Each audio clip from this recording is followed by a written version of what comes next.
Today is your retirement day.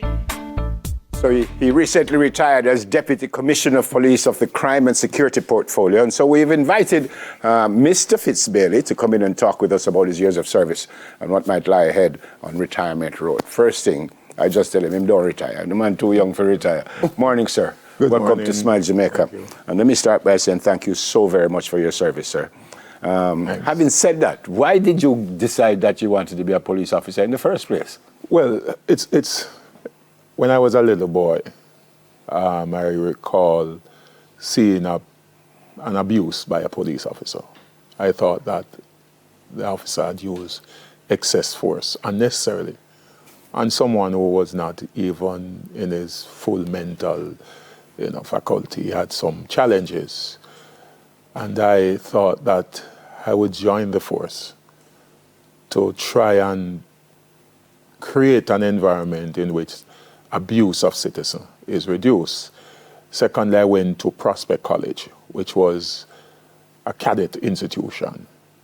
And that also propelled me further to become a police. So before that, you had no inclination that you wanted to be, as a little boy, you never think I want to be a police officer.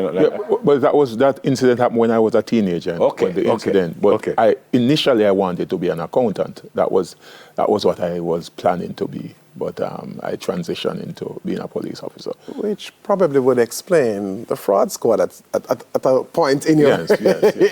I spent 19 years at fraud squad, actually. When you joined the force, you spoke to seeing abuse of power in your teens, and that inspired you to say, hey, listen, I want to be a better officer. But when you joined, ultimately, where did you see yourself going? Did you see yourself as Deputy Commissioner of Police? I joined with one intention, is to be a good police officer. Yeah. I wanted to serve. I think my earlier orientation as a Christian, serving the church, and I was very aggressive in terms of my service, doing some things that people consider to be unrealistic, walking many miles for the sake of ministry. So I was really driven by the idea of serving people. I think for me, one of the greatest fulfillment is to see people happy.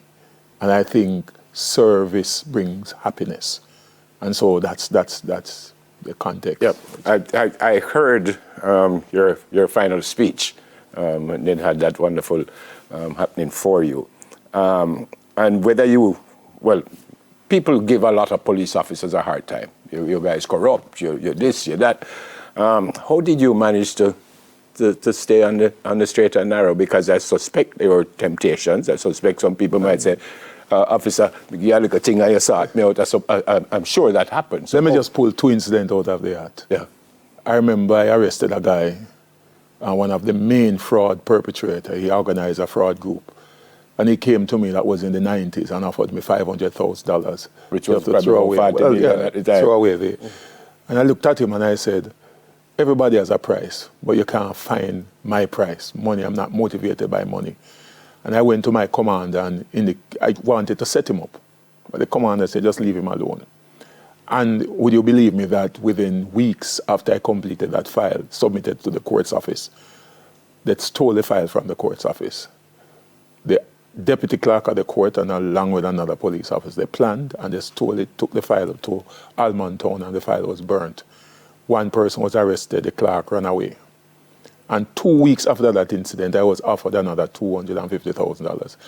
Money is not my motivation. I really am grateful to God that I went to an organization and I came out with my integrity. But why, sir? Because if you did take that $500,000, nobody wouldn't know. It's just you and your conscience. I have Exactly. a greater power that I account to.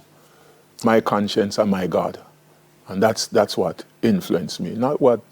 I'm not so much about reputation, I'm about my integrity. And you've never been tempted that, I went crying, say, Mr. Bell, offer me a little thing, feel me or take it. I was offered even cars when I was walking, taking the bus. Someone invited me somewhere to offer me a car. I told the person that if he wanted to speak with me, let him come to my... I use the expression, I have a little dirty office down by Fraud Squad, let them come and talk to me down there. I am not intimidated or motivated by that. And again, the way I was brought up, my parents were very strict. When it comes to honesty, my father and my mother, they instilled those values in me, and then my orientation in the church. I'm going to give you an option with the next question, because I want you to reflect with us on a high point or low point in your career in the force. I think the low point in my career was when some false accusation was made against me.